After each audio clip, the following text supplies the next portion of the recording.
ये 1945 था जब जापान पर अमेरिका ने 2 परमाणु बम गिराए थे। द्वितीय विश्व युद्ध में आधा यूरोप बर्बाद हो गया था। कोरिया युद्ध से निकला दक्षिणी कोरिया गरीबी से घिरा हुआ था। सिंगापुर गंदगी और बीमारियों के लिए जाना जाता था। चीन में अकाल जैसी स्थिति थी, तो इजराइल तो बना ही 1948 में था। लेकिन आज ये सारे देश संपन्न और विकसित हैं। जापान जर्मनी उठ खड़े हुए, कोरिया ने डिजिटल क्रांति कर दी, सिंगापुर में दुनिया आज हॉलिडे मनाने जाती है, चीन आज विश्व की फैक्ट्री बन चुका है, इजराइल की ताकत का लोहा आज दुनिया मानती है। इतने सालों में दुनिया कहीं से कहीं पहुंच गई, लेकिन भारत कछुए की रफ्तार से आगे बढ़ा। एक परिवार भारत की क्षमता और संभावनाओं को डसता रहा।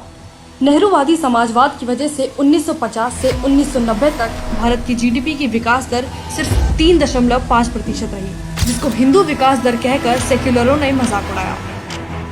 ये कांग्रेस की दी हुई गरीबी ही थी, जिसकी वजह से देखते ही देखते देश में 100 से ज्यादा जिले नक्सल प्रभावित हो गए। नॉर्थ ईस्ट में अलगाववाद की आग भड़कने लगी और धारा 370 ने जम्मू और कश्मीर के विकास को रोक कर रख दिया। लेकिन जैसे हर रात के बाद सूर्योदय होता है, ऐसे ही भारत का सूर्योदय 2014 में हुआ।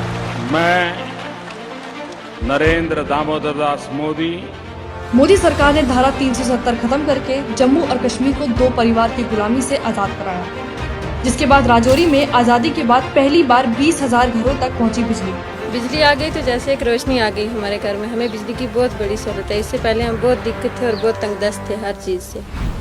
3000 मीटर की ऊंचाई पर विश्व की सबसे लंबी सुरंग अटल सुरंग बनकर तैयार, जिसकी वजह से मनाली से लेह के बीच की दूरी 46 किलोमीटर तक हो जाएगी कम। लद्दाख में बनने जा रहा है पहला केंद्रीय विश्वविद्यालय, जो देश का पहला बौद्ध अध्ययन केंद्र होगा। माननीय प्रधानमंत्री जी ने जब घोषित किया कि लद्दाख को सेंट्रल यूनिवर्सिटी दिया जाएगा, तो ये बहुत खुशी की बात है। लद्दाख में बिजली समस्या खत्म करने के लिए 120 करोड़ रुपए की परियोजना शुरू की। विभाजन के वक्त पाकिस्तान से आए 20,000 हिंदुओं को मिली 70 साल बाद नागरिकता। 70 साल से सफाई का काम करने को मजबूर 10,000 सफाई कर्मचारियों को भी मिली देश की नागरिकता। पिछले 1 वर्ष में 10,000 लोगों को मिली जम्मू और कश्मीर में सरकारी नौकरी। आज तो हमें खुशी की बात है कि हमारे को नागरिकता मिल रही है। यहाँ आया सुकून से नींद आ रही है। धन्यवाद हो रही है इधर की सरकार की और मोदी साहब की। कश्मीरी पंडितों के लिए भी सरकारी नौकरियों में की गई आरक्षण की व्यवस्था। नक्सल क्षेत्र, मोदी सरकार में कम हुआ लाल आतंक का दायरा। 4 सालों में 44 जिले हुए नक्सल मुक्त, करीब 50% तक कम हुई नक्सली हिंसा। नक्सली प्रभावित क्षेत्रों से आने वाले 1200 युवा भारतीय एयरफोर्स में हुए चयनित। नक्सल प्रभावित क्षेत्रों में मोदी सरकार ने बनाई 5000 किलोमीटर सड़क। नक्सलियों के गढ़ माने जाने वाले बस्तर और अंतागढ़ तक पहली बार पहुंची ट्रेन। छत्तीसगढ़ के धुर नक्सली गांव पामेड़ तक आजादी के 70 साल बाद पहुंची बिजली। और अगर बात करें नॉर्थ ईस्ट की, तो 70 साल तक अनदेखी सहने के बाद आज भारत का नॉर्थ ईस्ट देश की प्रगति से कंधा मिलाकर चल रहा है। नॉर्थ ईस्ट में मोदी सरकार बना रही है 6 नए एयरपोर्ट। मणिपुर में कुतुब मीनार से दुगना ऊंचा पुल बना रही है भारतीय रेलवे। दुनिया में होगा सबसे ऊंचा रेलवे पुल।